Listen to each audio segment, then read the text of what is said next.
Hi and hello, welcome to another episode of The Real Time Show. Together with our friendly neighborhood watchmaker Rob Nuts and me, your friendly neighborhood Judah, Alome Joseph.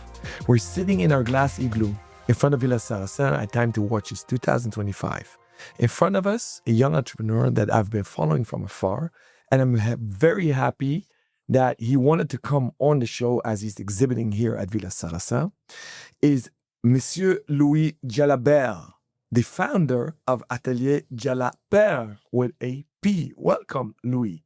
Yeah, it's the mix of my name and the one of my business partner Simon Schlepper, and that's the name of the brand Atelier Jalaper. Yeah, I would not have called the company Atelier Schlepper because Yiddish, Schlepper is not so much always a positive connotation. It's not that positive, exactly. Yeah. No, so very cool. We would love to meet him. And why am I very excited for this recording? Because I've been following you guys from afar. I actually do not know much about you or the brand. I snatched off your personal piece off your wrist. So I want to take our listeners on a journey, a audio journey with us, that I think that I see a contemporary watch with a bit of 1950s, 60s vibes and a wink to that era, but it's very much contemporary. Stainless steel watch that I think is 39 millimeters. Exactly. Beautiful steel dial. Aluminium. Aluminium. You will understand why a bit here. And if I turn the watch around, I see a see-through case back where I think it's a Celita 280 or 300 engine, although I was leaning towards a La Jalaper G100. But Rob would never talk to me again if I make that rookie mistake. So please tell us, what am I holding and what caliber is it? It's indeed a Celita SW300 with the chronometer certified. Yeah, it's been COSC as we wanted to level up in terms of movement quality. And yeah, here we are. Congratulations. It speaks to me. I still need to discover why. And then what collectors often do is if they do this quick scan of whatever is in their hands, a price very quickly comes to mind. If I had to guess, I think it's around 2000 and I hope it's around 17, 18, 1900. It's Swiss francs, it's 2,300. In VAT or without? With VAT, yeah. With VAT. Thickness-wise, it looks thinner than 10, but I think it's around 10 millimeters. It's our designer, Xavier. Oh, I didn't know Xavier was your designer. Yeah. I've worked with him at Fortis before. Oh, okay, wow. So we're sitting in the igloo and it's a glass igloo. So everybody around us sees us and we see them. So there's a lot of waving going around. And that's where Louis and Rob are referring at that they see. Thickness-wise, dear Louis, is it correct that's around 10 millimeters? Yes, it's correct. With the glass, yeah, 10.5, something around 10.5, yeah. Yeah, very good. We like it with a glass. It's one of our favourite things. Could you imagine if they actually had a drop-down menu where you had to select having a sapphire crystal or not? It is sapphire, right? Yeah. Jolly good. So what's beneath the sapphire? Because that's what's most interesting to me. You said that the dial was aluminium, that there was a good reason for that. Yeah, it was exactly. vertically brushed, and around the outside we've got a chapter ring that's screwed in place by two visible slotted screws at 52.5 and 22.5 minutes. So a nice bit of diagonal symmetry, shall we say. Applied on the dial also is the AJ logo, which I hate modern logos most of the time, but this one actually works. It's a really cool thing that looks not just like a logo, but also somewhat like a shield, like an old manufacturing stamp, like a maker's mark. So I find that very satisfying indeed. We've got a great font with tall letters, reduced kerning, and yeah, chronometer certified 1480 WK. What's that? That's the number of the car we used to take a piece of the bonnet to make the dial. That's why it's made in aluminium. It's made out of a Jaguar E-Type, semi-lightweight, which are the E-Type that are made for racing, and this is why they are in aluminium to get a better performance. Rob, remind me. Yeah. Scandinavian brand used to also make watches REC. REC. Yeah. I think, off the top of my head. They still exist? I believe so. Are you inspired by them, Louis?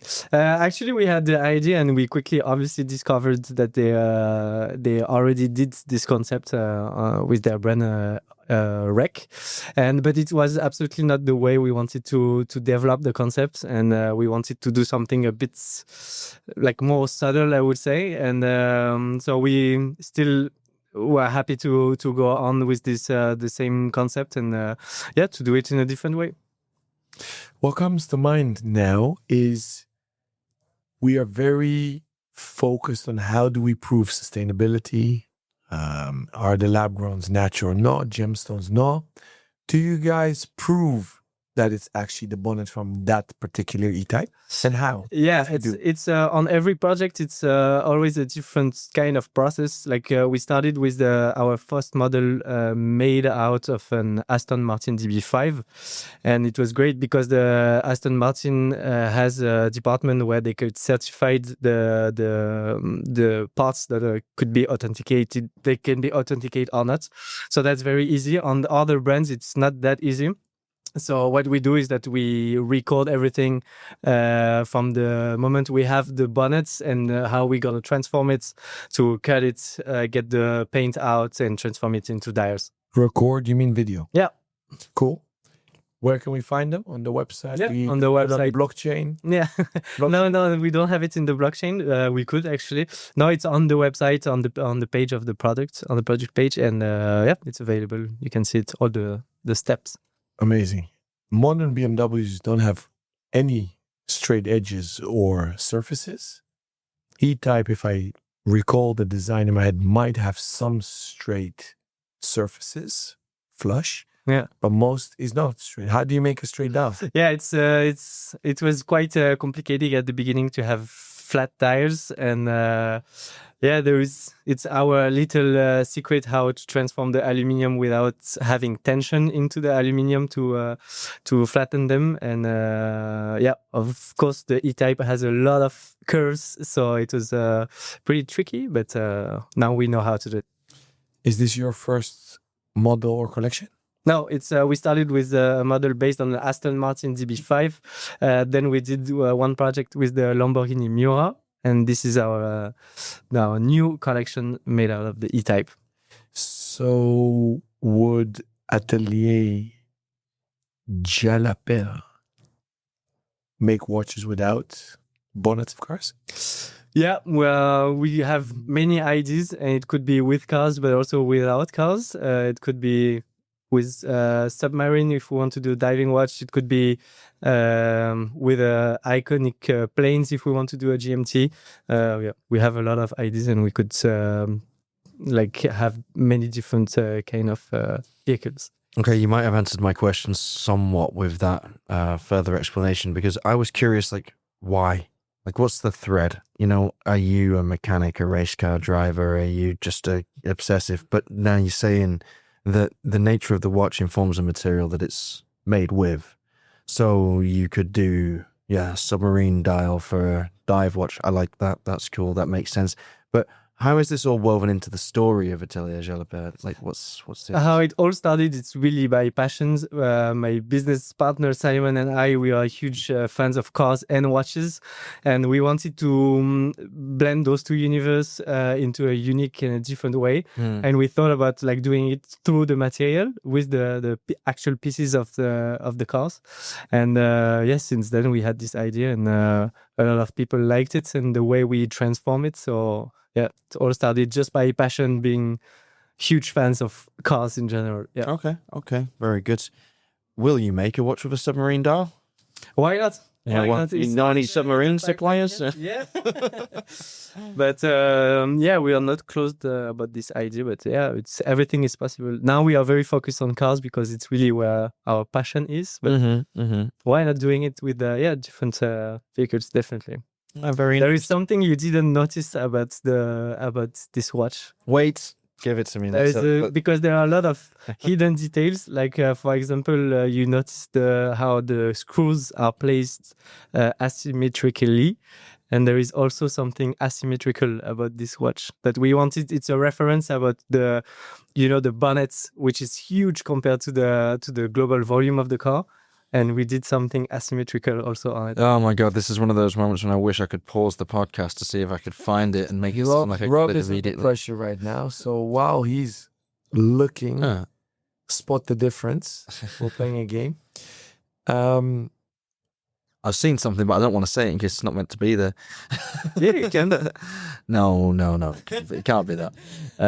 Okay. I can tell you. If you Go on, tell me. It's the lugs. Oh, that. Oh, Yeah, that is meant to be exactly. there. All right, okay, good. The legs are a bit longer on the top than on the bottom, and that's a reference about the asymmetrical part of the car. And indeed, on the side of the watch, you can see a little difference. Yeah. And it's what makes this watch special. there. Yeah. It's right. Actually cool. I like it. Thank you. That's going to help with the wearability as well, isn't it? Because it's going to slightly sort of cause the watch to lean a little bit towards you, and so it'll stand up on an almost styloed very nicely. I can't believe that was actually it. That is, I thought eyes were playing tricks on me. Brilliant, excellent stuff. Alon, One of two more. Is it the first time to watch this for Yeah. you guys? First time, yeah. How is the experience? It's I love it. It's lovely. I've been the previous years just as a visitor to check how was the fair. And it's the first time. It's a very nice fair, meeting a lot of clients, friends, retailers, press. It's amazing. Very good so far. What's your business model? Are you direct to consumer? Do you have wholesale, retail? How do you guys work? We are direct to consumer, everything on our websites. But since a few weeks now, we are open to retail, and we are looking for a new point of sales. Yeah. this is an incredible watch, by the way. It's just a beautiful, Thank you. beautiful object. Gorgeous. It's a watch that I think you really would benefit from seeing in person. I can imagine that it certainly has a different character on the wrist than it does on the screen. So I would encourage anybody that is in the vicinity of an event that Atelier Jalaper will be attending in the near future to go along and have a chat with Louis, because it really is great work. It really is. Congratulations. Thank you very much. Please spell out the URL for the website in case people get confused with the BMP like we do. Yeah. www.atelierjalaper.com. Perfect. All right. We'll see you on that site. Cheers, Louis. Have a Thank great you very much. Thank you. Well. Atelier Jalaper. That was not a watch brand I had on my radar, but one that I'm glad to now know exists. It's a nice looking product, Alon. What did you think of the watch in the hand?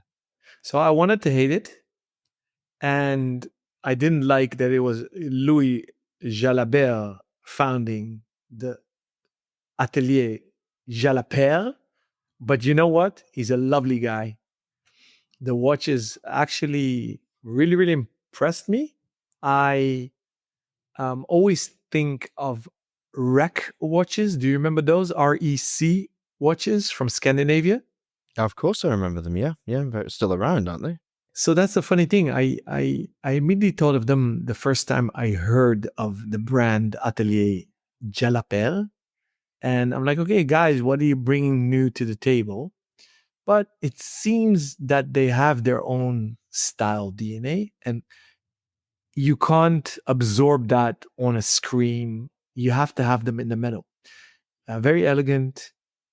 Louis is elegant. He's an elegant guy. They chose elegant cars. Starting off with an Aston Martin DB5 and then going basically from chapter to chapter from iconic cars, creating new cases around them and obviously new dials, it seems it has been done, but I think it's still romantic. I think it's cool. I actually love the Miura collection as well. I love the fact that they do not just have a standard off-the-shelf case and then just make the dials out of the bonnet of the cars, but they really design a new watch around it. So the newest one is the E-Type. Well, like an Aston Martin, who doesn't love an E-Type? And I guess it's very en vogue on the topic of sustainability and reusability.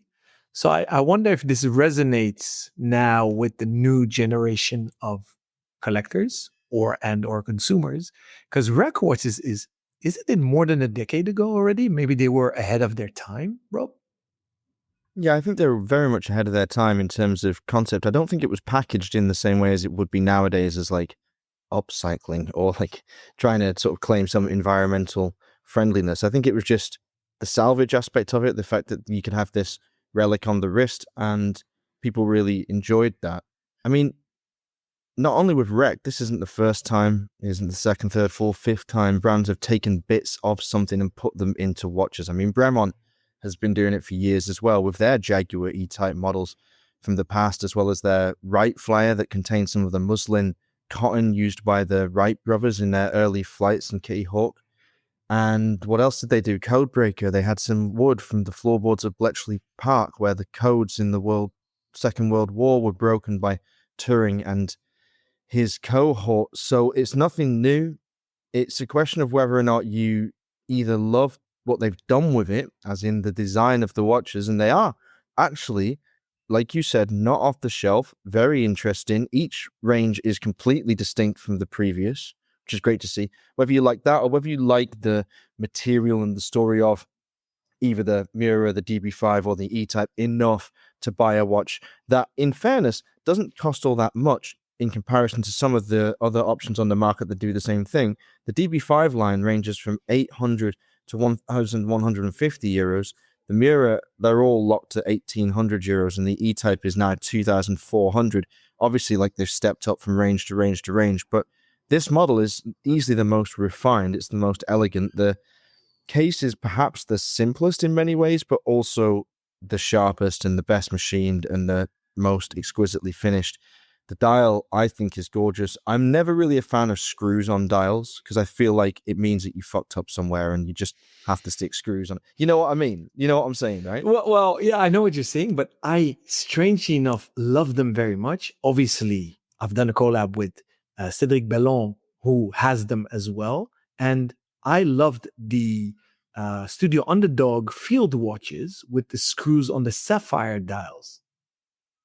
Yeah, well, we've both got a gimlet, right? You had to buy yours pre-owned, but I got mine straight up. Are you flexing right now? Yeah, I am. Mofo. I don't mind the posts because they play a role. Were they necessary? Probably they were, because Rich, effectively intimated that they were necessary. I would have thought you could have built a wall around the lower level around the outside of the dial and placed the sapphire on it there so that there was just, you could locate it with notches in the top layer of the dial. That's how I would have done it to clean that up. I actually have grown to love those posts as a feature, but what I don't like about screws on dials generally is that they very rarely line up. The slots don't line up. And if you look at the Atelier Jalaper model online, they are perhaps mirrored slightly, although it's clear to me that the one on the right is slightly flatter than the one on the left in terms of alignment. And I'm talking about the image of the straight grained silver rhodium, or not rhodium dial, but the silver dial rather than the black dial. And that winds me up, I don't mind rivets on bezels. I don't like slotted screws on bezels generally, not straight slotted screws, because they always jar with my eyes. Does that not bother you at all? No. And No. to prevent that we ramble on, I have a very urgent question for you that popped into my head. What is the next chapter you would like Atelier Jalaper to make? The next car that I would like them to make, that I would like them to work with. My favorite cars are either the AC or Shelby Cobra. I like a Triumph Spitfire also. Big fan of the old MG Roadsters. Not very really iconic as iconic as these cars, to be fair.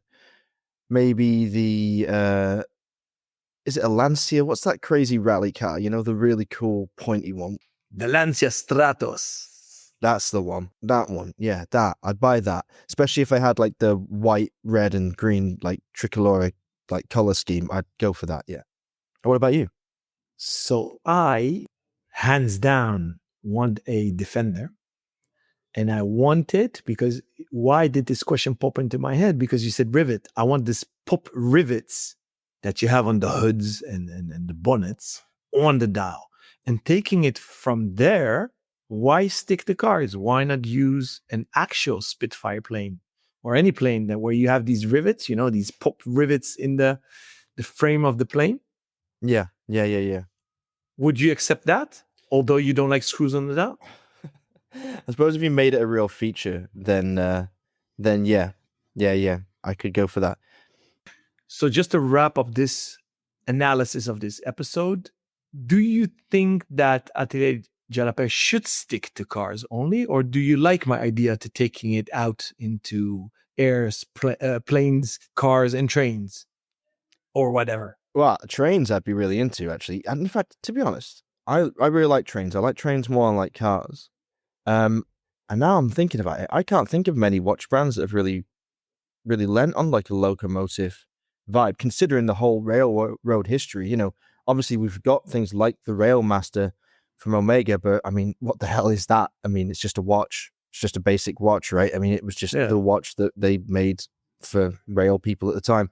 Yeah. It's nothing distinguishing about it. Why don't brands lean on railway history more? I'd love that.